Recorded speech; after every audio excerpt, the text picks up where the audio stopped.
రంగ సువి కావేటి రంగ కొన్ని మార్చుకోవడానికి అనువుగా ఉంది. మన మొత్తం శరీరంలో మార్చుకోదగ్గవేమిటి, మార్చుకోలేనివేమిటి అన్నారు. అరే గిత్త తున్నవేందయ్య గారు నువ్వు 7వ తరగతి పిల్లాడిలాగా అని నాతో కాకుండా మా అమ్మతో చుట్టుపక్కల అడుగుతుంది. అయ్యగారు గిటకబారిపోయిండు, అయ్యగారు గిత్తే ఉంటాడు, సత్యదా గిత్తే ఉంటాడు, అయ్యగారు గిత్తును అయ్యింది అయ్యగారు చూడంగా నేను మా అబ్బాయిలు ఉంటే చూడను. ఇదంతా నీకు నువ్వు బొంద పెట్టుకునే వ్యవహారమే. అమ్మా మనిషిని జీవితంలో అసలు నిజంగా ఇబ్బంది పెట్టే అంశాలు ఏముంటాయి ఒకసారి చెప్పగలవా? కొన్నేమో అనివార్యంగా ఇబ్బంది పెట్టే అంశాలు ఉంటాయి, వ్యక్తిగతంగా కావాలి. కొన్ని అనివార్యంగా ఏమిటంటే ఆర్థిక సమస్యలు అందరిని ఇబ్బంది పెడతాయి. నువ్వు కావాలనుకున్న డబ్బు రాదు, you cannot do anything about it. తర్వాత ఒకటికి చేయలేదు, ఇంకా వాడు ఏం చేసినా చేయి రాదు అంటే అర్థం చేసుకోవాలి, నా దగ్గర డబ్బు లేదు, ఇక నాకు డబ్బు రాదు, నేను సాదాసీద జీవితం గడపాలనుకుంటే అది ఒక హాయి. ఇదేమో అది కంపల్సరీ అనివార్యం అది. కానీ కొన్ని మార్చుకోవడానికి అనువుగా ఉన్నాయి. మన మొత్తం శరీరంలో మార్చుకోదగ్గవేమిటి, మార్చుకోలేనివేమిటి ఏదైనా చెప్పు చూద్దాం. శరీరంలో ఏం మార్చుకోగలం? ఓకే, అంటే బాడీ పార్ట్సా? శరీరంలో అన్న మైండ్ మార్చుకోవచ్చు, శరీరంలో అన్న శరీరాన్ని మార్చుకోవచ్చు, డ్రెస్ శరీరంలో అన్న డ్రెస్ కూడా కాదు, శరీరం మీద ఉంటుంది డ్రెస్. శరీరంలో కిడ్నీ మార్చుకోవచ్చు, నీ ముక్కు మార్చుకోలేవు, ముక్కు మార్చుకోలేము, కళ్ళు మార్చుకోలేము, చెప్పేది నీ హైట్ మార్చుకోలేవు, కానీ నీ హెయిర్ హెయిర్ స్టైల్ మార్చుకోవచ్చు. తర్వాత కొంచెం ఎక్సర్సైజ్ చేసి బాడీని మార్చుకోవచ్చు కదా, నీ నడకను మార్చుకోవచ్చు, నీ కాళ్ళ హైట్ మార్చుకోవచ్చు కదా. అంటే కొన్ని మార్చుకోలేవు, బాడీ షేప్ కొన్ని మార్చుకోవచ్చు. సో మార్చుకోలేని వాటిని గుర్తించి అంగీకరించు. ఇప్పుడు ఉదాహరణ కొత్త సినిమా బాలయ్య బాబు కొత్త గెటప్ అంటే ఏం మారదు, హెయిర్ స్టైలే మారుతుంది, మిగతా అంతా సేమ్ టు సేమ్. ఇప్పుడు మిగతా మార్చాలంటే చాలా కష్టం, మార్చలేము. తొడలు అట్లే ఉంటాయి, బాడీ అట్లే ఉంటుంది, బొజ్జు అట్లే ఉంటుంది, హైట్ అంతే ఉంటుంది. ఇట్లా మీసాలు పెట్టాలి, కొంచెం గడ్డం పెట్టాలి, గడ్డం పొడుగు పెట్టాలి, కనుబొమ్మలు తిక్కి పెట్టాలి, అంటే ఇవే మార్చేవి. యూ కెనాట్ చేంజ్ టీత్, అది కూడా కొంచెం ఎత్తుపండ్లు పెట్టేది చేయొచ్చు. హీరో బాగోడు కాబట్టి అది కూడా ముట్టుకోరు, ముక్కు మార్చరు, ఎవ్రీథింగ్ సేమ్. కళ్ళు మార్చరు, చెవులు మార్చరు, మార్చేది ఒకటి జుట్టే కదా. సినిమా అంటే కొత్త గెటప్ అంటే జుట్టే. ఒకప్పుడు ఒక సినిమాలో హీరోది ఎన్టీఆర్ గెటప్ ఇట్లా, నెక్స్ట్ సినిమాలో ఇట్లా, ఇంకో సినిమాలు ఇట్లా, అంటే రింగుల జుట్ట. సో నేనేం చెప్పాలనుకున్నా, ఫస్ట్ నీలో ఎప్పటికీ మారనివి ఏమిటి వాటిని యాక్సెప్ట్ చేయి, మార్చుకోగల వాటిని సంస్కరించు. ఓకే, ఫస్ట్ ఇప్పటికీ మారనివి చెప్పు ఒకసారి. కదా ఇప్పుడు ముక్కు మార్చుకోలేవు, శరీరపరంగా ముక్కు మార్చుకోలేవు, హైట్ మార్చుకోలేవు, ఏవి మార్చుకోలేవు, కళ్ళు మార్చుకోలేవు, చెవులు మార్చుకోలేవు. అంటే ఒక కామన్ మ్యాన్ విషయం చెప్తున్నావు అందరికీ. ఇప్పుడు సర్జరీ చేయించుకుంటున్నారు ముక్కు, ఎవరు చేయించుకోరు, ఎవరో కొందరే. ప్రతి ఒక్కరు సర్జరీ ఏం చేయించుకోడు, సర్జరీ చేయించుకోవద్దని చెప్తారు. ఓకే, అది వేరు, నేను చెప్పేది ఎక్స్క్లూజివ్ కేసు, అది వేరు. ఓకే. సో ఇప్పుడు బట్ మార్చుకోవచ్చు ఏమిటి? Change your walking style, change your sitting posture, you can change this. Other change your breathing style. Okay, ఛాతి నుంచి ఇట్లా అంటుందో, పొట్ట నుంచి బ్రీత్ చేయి, అదే. Okay, okay. తర్వాత నీ హెయిర్ స్టైల్ని మార్చుకో. ఎప్పుడిగో ఇటు ఉండకుండా ప్రసన్నంగా ఉండు, అది నీ చేతిలో ఉంది కదా. సో చేంజ్ అయ్యే వాటిని చేంజ్ చేసుకో. ఇది శరీరపరంగా అవునా, రెండు మనసు పరంగా. కొన్ని మార్చుకోవచ్చు, కొన్ని మార్చుకోలేవు. ఏం మార్చుకోవచ్చు? అదే విచారణ చేయాలి. ఏం మార్చుకోరాదు ఫస్ట్, అది తెలుసుకుందాం. You cannot change your mind change చేయలేమా? అంటే అది ఎట్లుందో తెలిస్తే కదా మార్చు. నువ్వు అందరి మైండ్ చేంజ్ చేస్తున్నావు పప్ప. నేను చెప్పేది అసలు మనసు అంటే ఏందో తెలియనప్పుడు దాన్ని ఎట్లా మారుస్తావు? అవును. అందుకని నీకు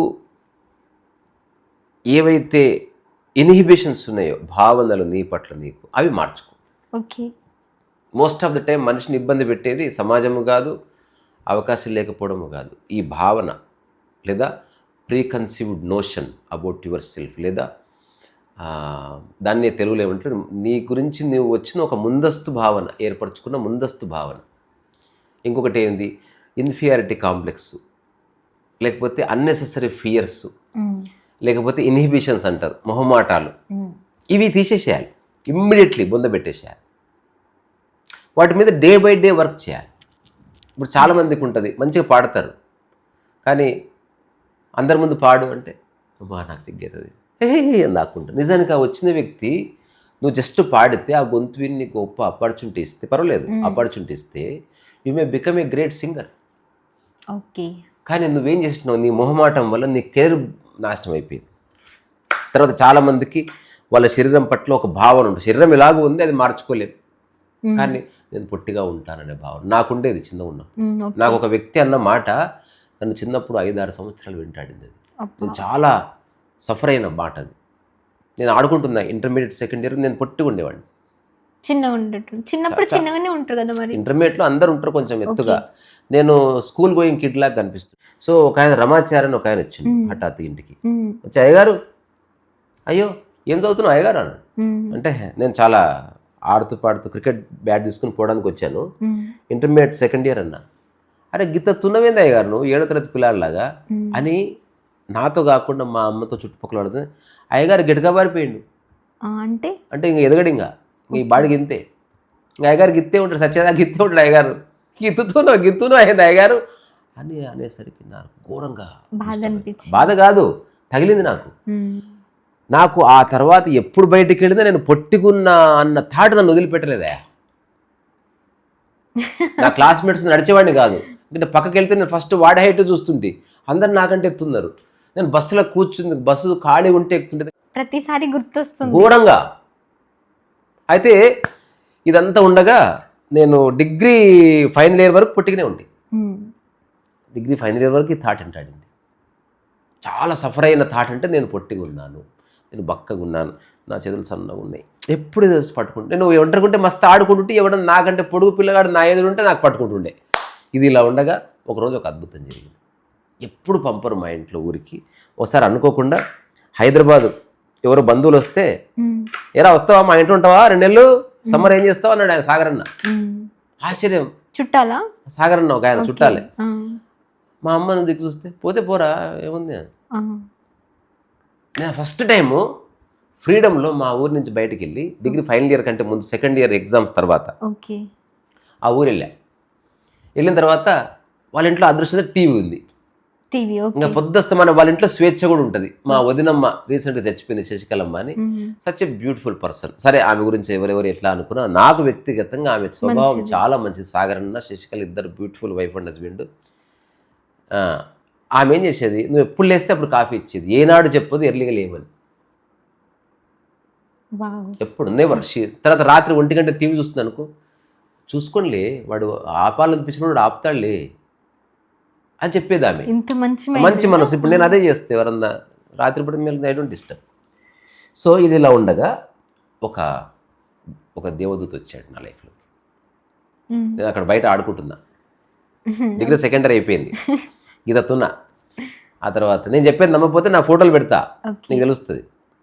ఒకడు వచ్చిండు, అతను జాగింగ్ వెళ్తూ హాయ్, అతను సిటీ అబ్బాయి, నాకు ఇంగ్లీష్ రాదు, what are you study, degree second year అయిపోయింది. అరే you are very short, come with me. అతను ఇన్సల్ట్ చేయలే, come with me, will go to ground, will run, will grow. నాకు మస్తు అనిపించింది. బ్యాట్ గిట్ పడేసి ఆడ బైక్ కూర్చున్నా చంగున. పక్కన 7B గ్రౌండ్ అని ఉంది. 7B గ్రౌండ్ తీసుకుపోయిన తర్వాత అతను ఏం చేసినంటే 3 rounds, then will do this bar and everything, then will have good juice.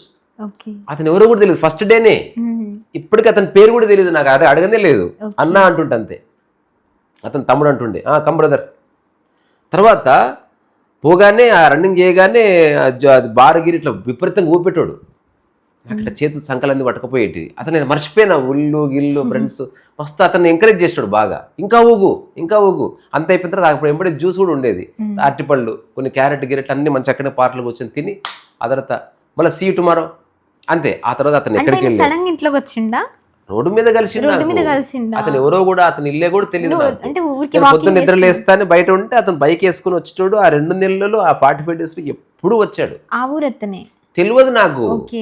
అందుకే దేవదూత అన్న కదా, వచ్చిండు. అతను ఎవరో తెలియదు. అతను నన్ను ఒక్కసారి జ్యూస్ ఎప్పుడు నేనే ఇప్పియాలి, నా అసలు ఆ చెత్త మాట్లాడనే లేదు. ఇప్పుడు ఒక దున్నపోతు పోతుంటే దున్నపోతు మీద కొంగ కూర్చొని పోతా ఉంటుంది. అట్లా నేను అర్థమైంది కదా. ఇది ఇలా ఉండగా నేను వస్తున్నా, ఫుల్ మధ్యాహ్నం తింటున్నా, పడుకుంటున్నా. మళ్ళీ సాయంత్రం మళ్ళీ వస్తుండ అతను. ఒక్కొక్కసారి ఇట్లా హారం కొట్టగానే వస్తే మళ్ళీ రన్నింగ్ వచ్చిందా టీ రోడ్డు మీద ఆపేసి యాదగిరి కమాన్ ఉండేది, you go home, okay I come back. Disappear అయిపోయాడు. నాకు అతను ఎవరో నాకు ఆసక్తి లేదు, నాకు తెలుసుకోవాలని ఆలోచన కూడా రాలేదు. పరిగెత్తుకుని ఇంటికి వస్తుంటే కాసేపు టీవీ చూస్తుంటే రాత్రి టీవీ చూసేది లేదు, అలసిపోయి పడుకుంటుంటే. అతను అట్లా ఉరికిచ్చా. ఇదంతా అయిపోయిన తర్వాత ఒక టైం వచ్చింది, మా అక్క పెళ్లి కుదిరిందని తెలిసింది. నేను ఊరు వెళ్ళాలి, ఇంకా ఇలా కాలేజీలో కూడా జాయిన్ అవ్వాలి 3rd year. ఊరు వెళితే ఇట్లా బస్సు దిగి ఇట్లా ఇంటికి ఇట్లా అనుకుని పోతే అందరూ వింత చూస్తున్నారు నన్ను. పెద్దగా అయిపోయింది, నేను సాగిన 2 months లో అన్యూజువల్ గా పెరిగాను నేను. మా కజిన్ మా మల్లిగాడు అన్నాడు, అరే ఏమైనావురా నువ్వు, ఎట్లయినా వీడు అసలు ఏ ఇంటికి పోయినా ఏమైనావురా నువ్వు, ఏం తిన్నావురా, ఏం చేసినావురా నువ్వు ఇట్లా. అసలు నా ఆనందానికి అవధులు లేవు. నేను ఫస్ట్ అందరు ఇట్లా అన్న తర్వాత నేను సైకిల్ వేసుకుని రామచారి కాడ నిలబడి ఇట్లా, అయ్యగారు మస్తు పెరిగినావు అన్నాడు. మళ్ళీ సైకిల్ వేసుకుని వచ్చిన బాయ్ ఆ రోజు వెళ్ళిపోయింది. భయ ఎవరైతే నిన్ను పొట్టి ఉన్నావని అన్నాడు అతని దగ్గరికి అతని దగ్గర నిలబడ్డా, రామచారి అన్న, అయ్యగారు నువ్వేనా, ఏం పెరిగినావు అయ్యగారు, అయ్యో చూసి రగ్గితడు ఏదో ఏం పెరిగిండు అసలు. మళ్ళీ ఆయన బంగారం పైన ఆయన చేసుకుంటున్నాడు. ఆయన నన్ను ఏం కించపరచాలని అనలేదు, వాళ్ళ ధోరణి తెలుసు నాకు. తర్వాత ఇంకోటి ఆయన వల్ల ఊరంతా ప్రచారం కూడా అయింది. అయ్యో అసలు ఎప్పుడు నాతో మాట్లాడేది మా క్లాస్మేట్ అమ్మాయిలు నాతో మాట్లాడుతున్నారు. ఫస్ట్ టైం పద్మాన ఒక అమ్మాయి ఉండే, రజనీ అని వచ్చేది. నాకు ఇప్పుడు అంత ఇంటెలిజెన్స్ లేదు, లేకపోతే ఒక 5-6 మందిని లేపుకొని పోతుంటాం.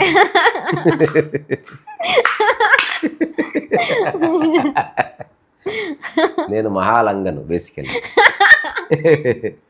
అవన్నీ అంటే నేను లైఫ్ని చూసి రిలాక్స్ అయిపోయాను. అయితే పక్కన పెడితే ఎందుకు చెప్తున్నంటే నాకు ఆ భావన జీవితకాలం ఉండేదేమో. వాడు ఎవడో దేవదూత వచ్చి నన్ను పైకి లేపాడు కానీ దేవదూతని, అందుకే దేవదూత అనే పదం వాడే. అతను ఎవరో కూడా నాకు ఈనాటికి తెలియదు. నేను చెప్పింది అతిశయోక్తి కాదు, అబద్ధం కాదు, నేను పెరిగాను, సత్యం. అప్పటి నుంచి నాకు ఈ స్పృహ ఉందన్నమాట. నేను ఇప్పటికీ యోగా చేస్తే, తినే ముందు యోగా చేస్తే నాకు ఎవరు చెప్పరు. నాకు అప్పటి నుంచి బాడీని సాగదీయాలి. ఇప్పుడు ఉదాహరణకు నేను కూర్చొని రాస్తా, కాళ్ళు నొప్పులు వేస్తే అర్ధరాత్రి కూడా చిన్న యోగా చేసుకుంటే ఒక్కసారి కాళ్ళు లాగుతాయి. నేను కాంప్లైంట్ చేయను, మంచిగా ఏదైనా పాట పెట్టుకొని అది నువ్వుల నూనె తీసుకొని ఎంజాయ్ చేస్తావు దాన్ని, నిద్రలు రాసుకుంటా. ఒక్కోసారి చేసి నాకు నేనే మసాజ్ చేసుకుంటాను, ఒక్కోసారి నాకు నేనే కాళ్ళు మొక్కి పడుకుంటాను. నేను ఐ ఎంజాయ్ మై లైఫ్.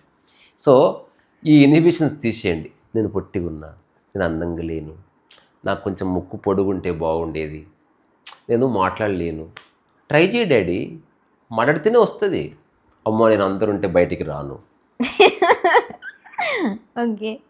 నేను మా అబ్బాయిలు ఉంటే చూడను. ఇదంతా నీకు నువ్వు బొంద పెట్టుకునే వ్యవహారమే. మన థంబ్నెయిల్ ఇదే. మరి ఏం చేయడం? ఓపెన్ అప్, అందరు నీ వాళ్ళే. నీకు ఒక మెంబర్ అంటారు, ఫ్యామిలీ మెంబర్ అంటారు. మెంబర్, ఈ మెంబర్ అంటే అర్థం తెలుసా? తెలీదు. అది లింబ్ నుంచి వచ్చింది. మెంబ్రేన్. మన చెవిలో మెంబ్రేన్ ఉంటుంది. మెంబ్రేన్ అంటే మనం మాట్లాడితే వినబడడానికి కారణం మెంబ్రేనే. అంటే ఒక చిన్న పల్చటి పొర మనం మాటలకు అనుగుణంగా ఇట్లా కదులుతుంది. ఇట్లా ఆ కదలడాన్ని ఆధారం చేసుకుని మనకు శబ్దం వినిపించి మనం భాషను అర్థం చేసుకుంటున్నాం. మెంబ్రేన్ వ్యక్తి నువ్వు చెవుడు నీకేం ఉండదు, లోపల చిన్న పొర ఉంది ఇక్కడ. మెంబ్రేన్ ప్రత్యక్ష శబ్దానికి అది రియాక్ట్ అవుతుంటుంది. ఇట్లా అంటారు. ఆ శబ్దానికి రియాక్షనే మనకు అక్షరాలు అనమాట. అట్లా మన మైండ్ డీకోడ్ చేస్తే చాలా ఫాస్ట్ జరుగుతుంది. మెంబ్రేన్ నుంచి మెంబర్, రిమెంబర్ అనే పదం ఉంది. రిమెంబర్ అంటే ఏంది? గుర్తుపెట్టుకోవడం. మెంబర్, మా ఫ్యామిలీ మెంబర్ అంటే ఎప్పుడు గుర్తుపెట్టుకోదగిన వాడు మెంబర్. Membrane, remember, remembrance. ఈ మెంబర్ అనేది మూల పదం లింబ్ నుంచి వచ్చింది.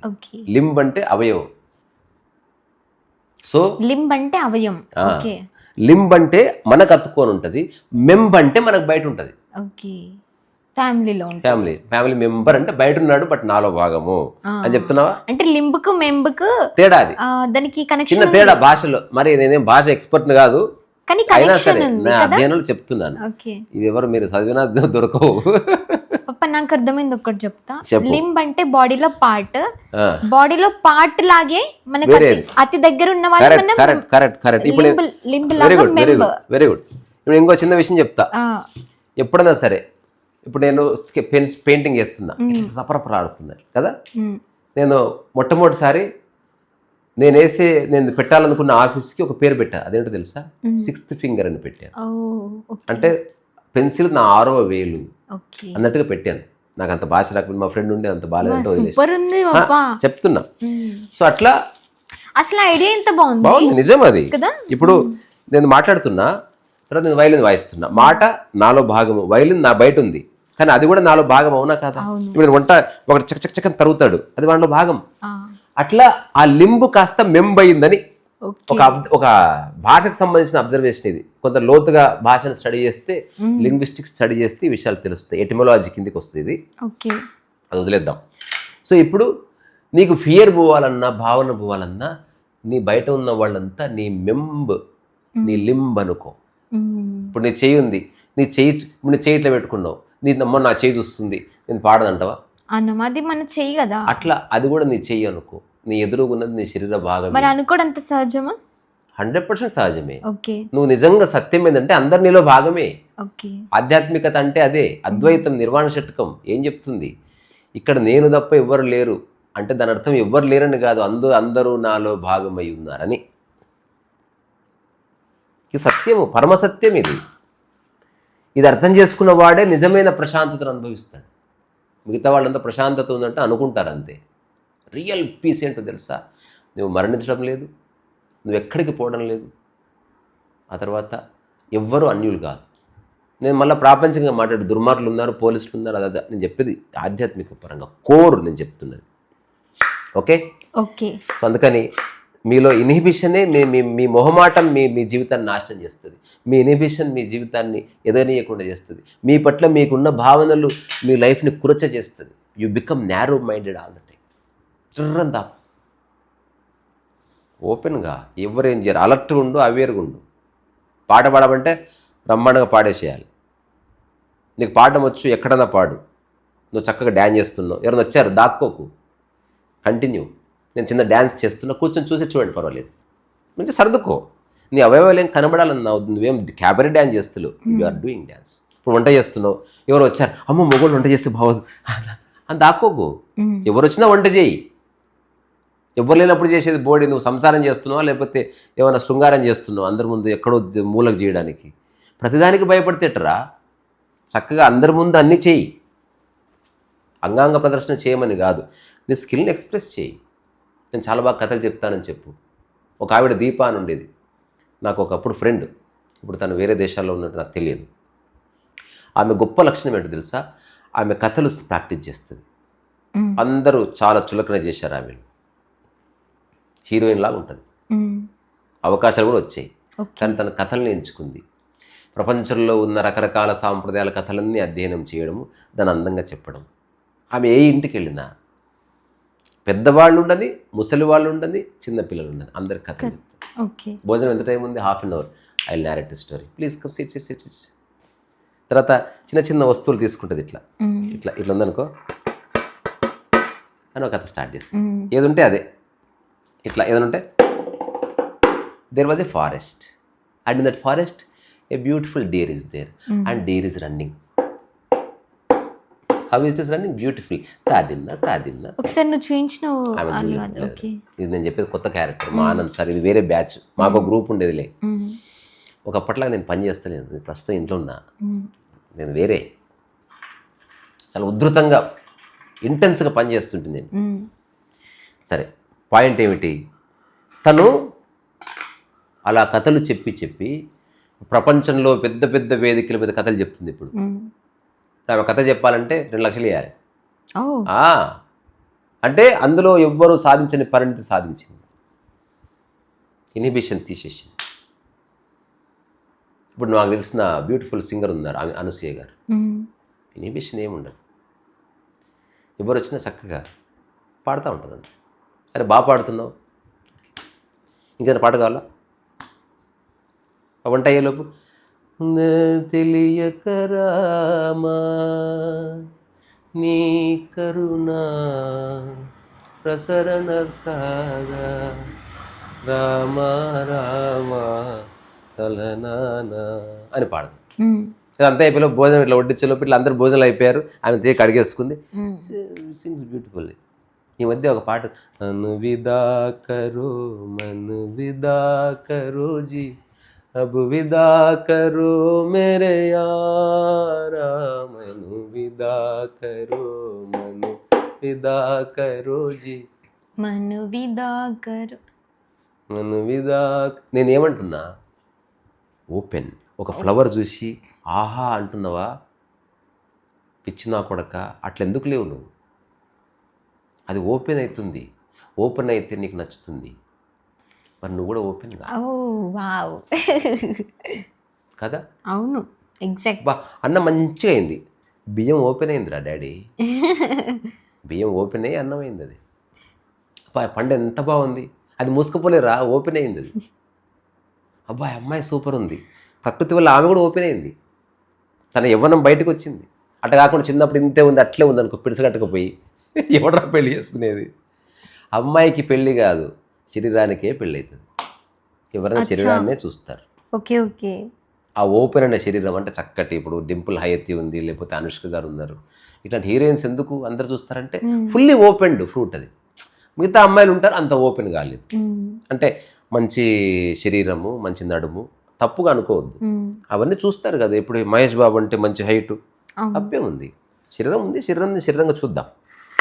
అట్లా ఒక పక్షి ఉంది, ఆహా ఎంత బాగా ఎగురుతున్నాయి, రెక్కలు ఓపెన్ ఉన్నాయిరా. మూలకున్నవి మురిగిపోతున్నవి, సంచరించవి శక్తితో ఉన్నవి, సంచారమే ఎంతో బాగున్నది, జ్ఞాన సంచారమే, ధ్యాన సంచారమే, సంచారమే ఎంతో బాగున్నది. గొరటి వెంకన్న, చెప్పులు లేకుంటే బాగున్నది, చెప్పులు తెగిపోయిన బాగున్నది, పురుగు పుట్ర దొలిగిపోతున్నది, సంచారమే ఎంతో బాగున్నది. ముల్లె మూటే లేని ఇల్లు వాకిలి లేని, వెంబడించే వెర్రి జ్ఞాపకాలు లేని, సంచారమే ఎంతో బాగున్నది.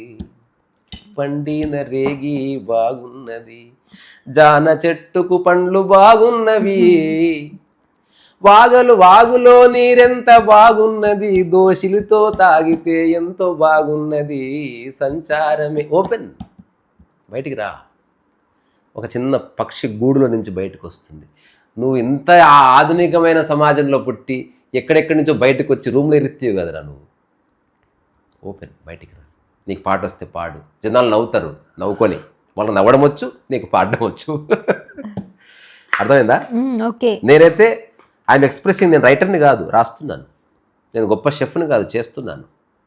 నేను గొప్ప ఆడిటర్ని కాదు, మాట్లాడుతూ పాలిష్ చేసుకుంటున్నాను. నేను గొప్ప అందగాడిని కాదు, అంటే పోల్చినప్పుడు, బట్ నా అందం నాకుంది, గుర్తిస్తున్నాను.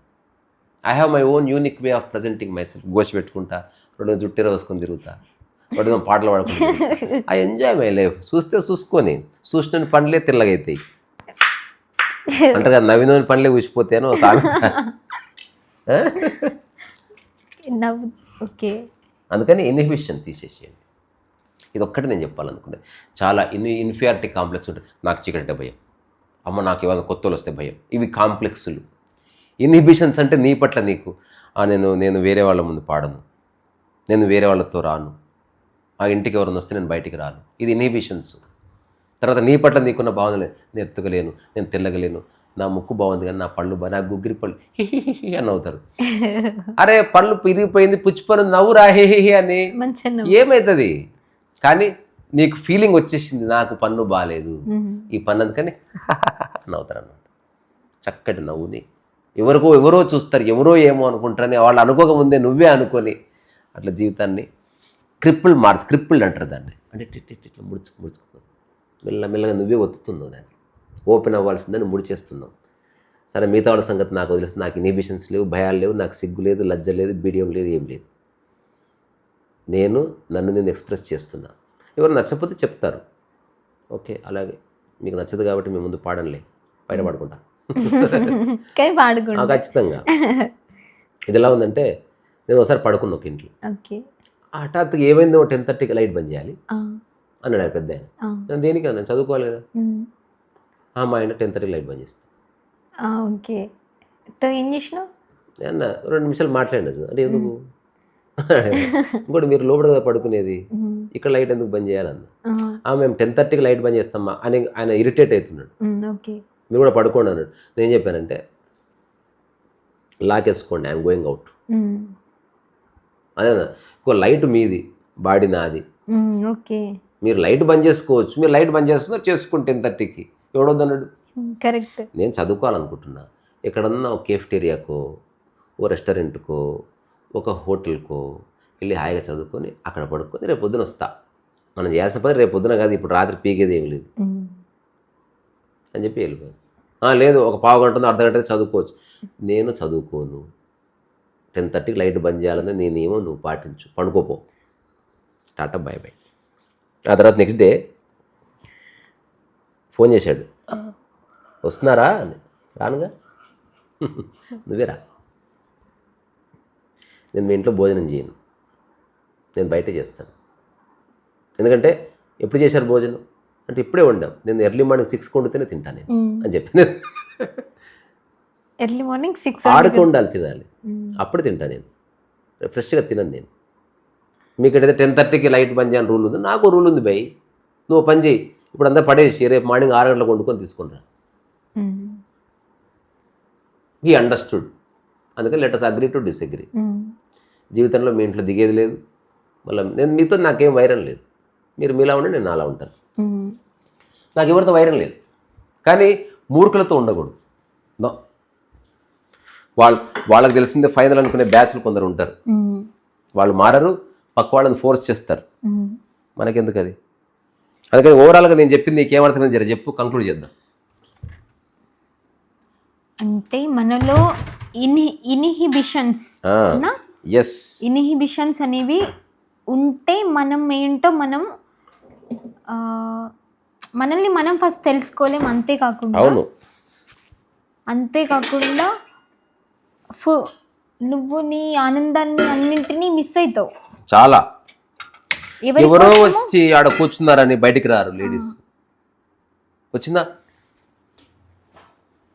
పోతారు, ఏంది అది, ఏ hi uncle, hi hi, okay alright అని చెప్పి వెళ్ళిపోవాలి. కొంచెం చక్కగా గౌరవంగా ఉండు. ఇప్పుడు ఇన్హిబిషన్ వద్దంటే ఎవడో వచ్చి కూర్చుంటే చెప్పరా డాడీ అట్లా అనవని కాదు. నువ్వు నీ ఎంజాయ్, నువ్వు ఎవరున్నా లేకుండా సిన్సియర్గానే ఉండు.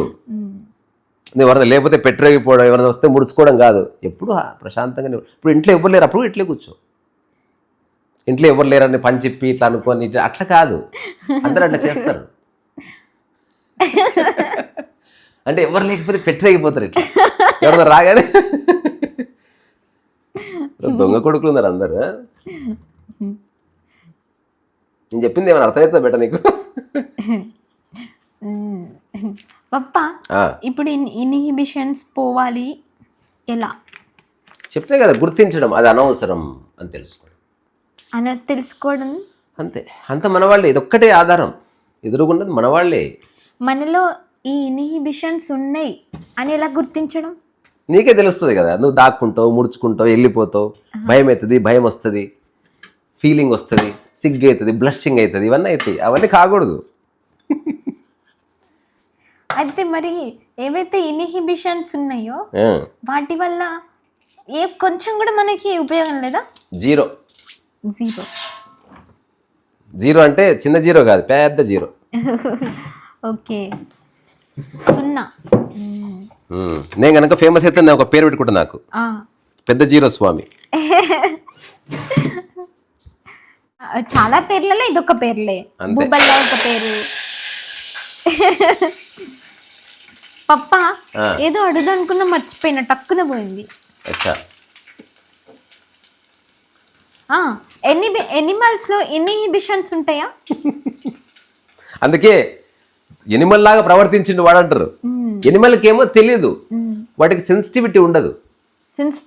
సెన్సిటివిటీ అంటే అది అయితే బురదతో పోతా ఉంటుంది అట్లా. అంటే కాలు ఉంచుకొని రావాలని తెలియదు. అది ఇప్పుడు బురదలు ఆడుకొని వచ్చింది, ఇట్లా పరిగెత్తుకొని వచ్చి సోఫా మీద కూర్చుంటుంది. దానికి తెలియదు కదా సోఫా కాస్ట్లీ అని తెలియదు దానికి. క్యాకరే మనిషికి తెలుసు, ఎందుకని మనిషి కాస్త హెయిర్ స్టైల్ ఇట్లా అయింది అట్లా అయింది చూసుకోని అది చూసుకో తెలియదు దానికి.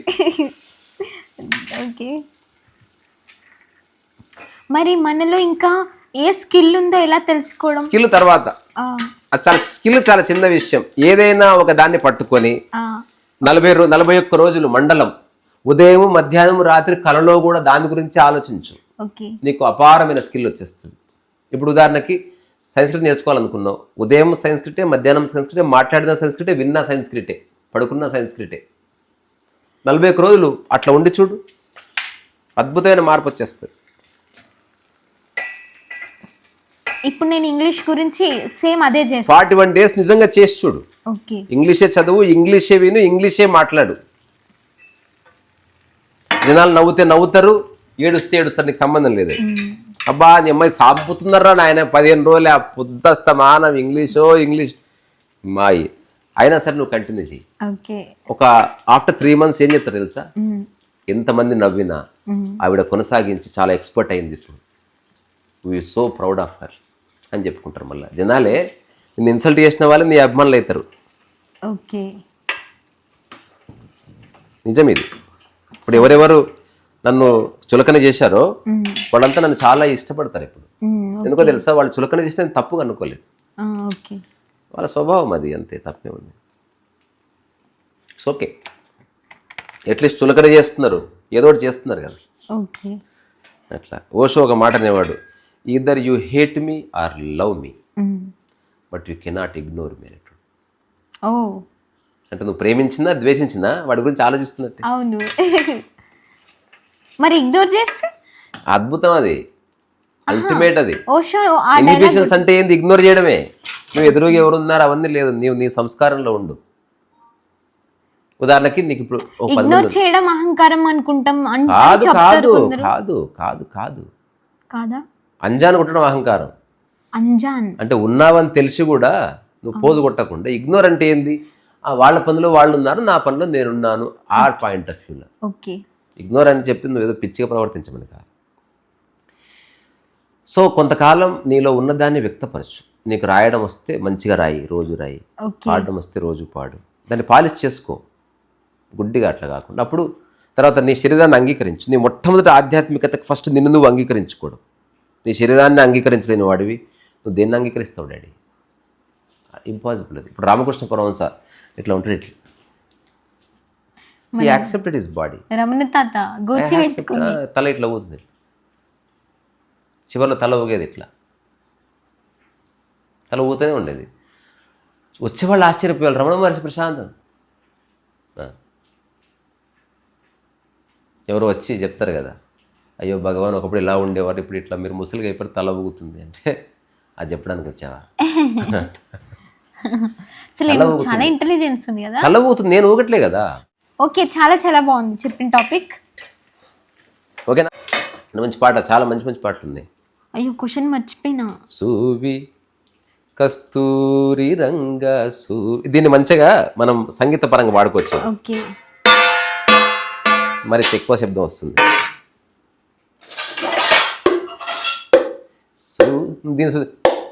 సూవి కస్తూరి రంగ సూవి కావేటి రంగ సువి రామాది రామ సువి లాలి. సువి కస్తూరి రంగ సువి కావేటి రంగ సువి రామాది రామ సువి లాలి. సువి ఆహో సువి ఆహో సువి ఆహో సువి ఆహో. పొద్దున లేచి అద్దము చూడ ముద్దుల ముద్దెరవో సఖియా. పొద్దున లేచి అద్దము చూడ ముద్దుల ముద్దెరవో సఖియా. దద్దినట్టుంది నా సఖియా. సువి కస్తూరి రంగ సువి కావేటి రంగ సువి రామాది రామ సో ఇలా నాకు డ్యాన్స్ రాదు, కానీ నాకు ఇన్హిబిషన్ లేదు. ఓకే. ఇప్పుడు చూసి నవ్వుకున్నారనుకో, వాళ్ళకి పాద నమస్కారం. ఎంత చక్కటి విషయం, నా వల్ల వాళ్ళు నవ్వుకోగలిగారు. Tata bye bye.